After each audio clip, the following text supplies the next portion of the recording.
Dernière unité. Force là-bas, il y a déjà la troisième personne. Non, non, on a écouté la parole. Les canons sont maintenant ici, ça sur le maréchal, il y a canisi pour la Cambritali, l'Issonioso. Il y a pour le mini surtout pour la base de la intérieur à pays. Biso na capitale pour toujours respirer comme un mouquet. Na ko débrouiller na biso ko yo ko ngeza ko mona na biso. Au petit mouton mais qui correspond au mouquet. Les bandes de bazan à l'intérieur vraiment ils aiment mawa. N'habitez sur ba comme ou bien batale.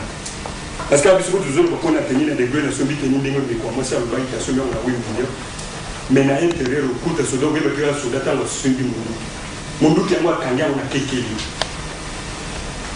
Mon maréchal et l'eau qu'ils allaient mener là. Ingérence, gérance c'est ma paix. Gérance c'est ma ninga baza pour le bas mais baza pour tika va pour niquer. On a pour compléter la baninga ni baza pour.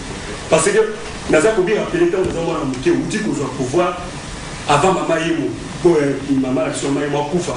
Na kasi baka le moment OK. Moi na nga kubosa na bamindele ti. Na mindele baza la pembeni na.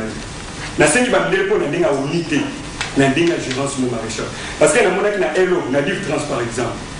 Mundela zalaki wana ayebi passe mais ngani mutu na yebi passe ndeko na ngati mais na div trans bazaki traité bazola de traité classe les autres na bien dit tout qu'ils aient le revenu tant que ko ça na belge wo ba kopera ba kinina les div trans c'est à partir bazo tant la de commencer à le baki à batterie nous se confirmation nous se conflit et puis dans les centres supérieurs militaires ba mindeli bazela